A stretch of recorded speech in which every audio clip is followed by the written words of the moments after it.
ماہ سیام رمضان المبارک اپنی تمام توانائیوں کے ساتھ جلوہ ساماں ہوا، نور بانٹتا ہوا، اجالے بکھیرتا ہوا ہم سے رخصت ہوا۔ اللہ جل شانہ نے اس ماہ منور میں ہمیں جن توفیقات سے مالا مال کیا، نیکی، تقوی اور دیگر امور خیر کی سعادت ہمارا مقسوم ہوئی، تو ہم اللہ کی بارگاہ میں یہ دعا کریں کہ ماہ سیام گزرنے کے بعد بھی وہ اعمال خیر ہماری زندگی کا حصہ رہیں۔ کہیں ایسا نہ ہو کہ جو محنت سے، فاقہ کشی سے، راتوں کے قیام سے، غد بصر سے اور دیگر اعمال خیر سے ہم نے برکات پائیں، وہ ماہ سیام کے گزرنے کے بعد ہم گواہ بیٹھیں۔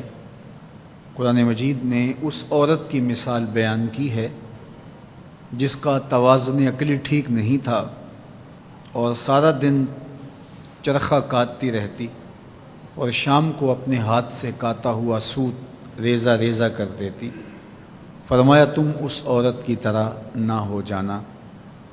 اپنی محنت کو ضائع ہونے سے بچانے کی آرزو اور تمنا یہ ہمارے سینے میں موجود ہونی چاہیے۔ تو ہر وقت یہ دھڑکا، یہ ڈر، یہ فکر لگی رہے کہ میں جو خیر کی راہ پہ ہوں وہ مجھے میسر رہے، وہ مجھے نصیب رہے۔ جس کے 2 دن برابر ہو گئے وہ ہلاک ہو گیا۔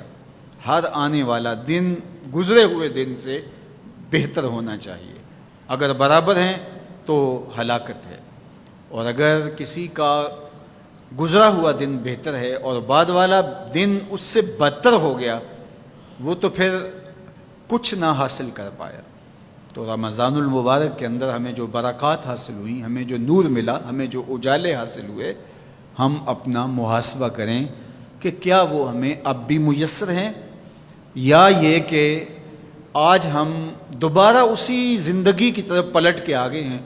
ماہ سیام میں جس زندگی کا نور ہمیں نصیب ہوا تھا، جو روشنیاں ملی تھی، ہم بالکل ان کو کھو چکے ہیں، اور 29 شعبان کو ہم جہاں کھڑے تھے، 1 شوال کو بھی ہم وہیں کھڑے ہیں۔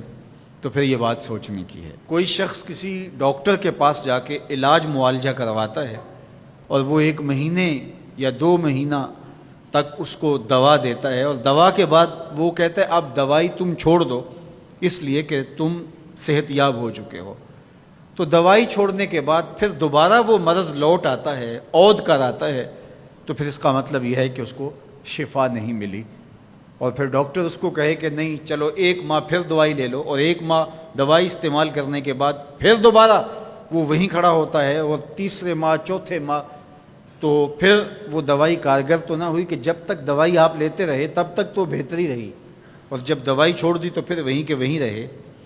تو رمضان المبارک گویا ہمارے لیے اللہ کی رحمتوں کا ایک ماہ خاص ہے، اور اس میں ہم اپنے باطن کی تہذیب اور اندر کی بیماریوں کا علاج کرتے ہیں۔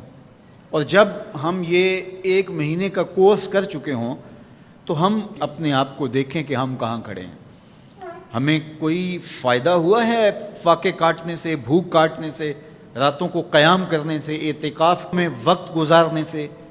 اور اگر کچھ بھی نہیں، جہاں ہم تھے وہیں ہم کھڑے ہیں، تو پھر ہمیں سوچنا چاہیے کہ ہم نے صحیح طرح سے دوا نہیں لی، یا پھر دوا ٹھیک نہیں تھی، اور یہ دوا بالکل ٹھیک ہے۔ ہمارے رب نے کہا لعلکم تتقون، اس کا لازمی نتیجہ یہ ہے کہ تمہیں اتقاء کا اجالا نصیب ہوگا، تمہیں نور ملے گا۔ تو پھر ہم سے کوئی کوتاہی ہوگی، ہم سے کوئی غلطی ہوگی، اس لیے ہم اللہ کی بارگاہ میں عرض گزار ہوں کہ مالک جو تم نے ہمیں نور عطا کیا ہے، جو روشنی دی ہے، وہ اجالے کہیں بجھنے نہ پائیں۔ اور وہ کیا ہے؟ وہ نور ہدایت کا نور تھا۔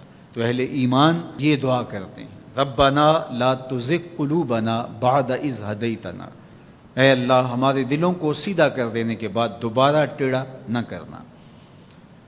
وَهَبْ لَنَا مِن لَّدُنْكَ رَحْمَةً، اور اپنی جناب سے ہمیں مزید رحمتیں عطا کرنا۔ اِنَّكَ أَنتَ الْوَهَّابُ، تیری شان یہ ہے کہ تو وہاب ہے، کسی محنت کے بغیر تو بندے کو عطا کرتا ہے، بغیر مزد تو عطا کرنے کی عادت رکھتا ہے۔ تو مالک ہم تیرے حضور حاضر ہوئے تو ہمارے اوپر کرم نوازیاں کرنا، اور وہ جو ہدایت تو نے ہمیں عطا کی ہے اس پر ہمیں گامزن رکھنا، اور ہمیں دوبارہ اندھیروں، ظلمتوں اور گمراہیوں میں نہ دھکیل دینا، بلکہ ہمیں اس ہدایت کی راہ پہ گامزن رکھنا۔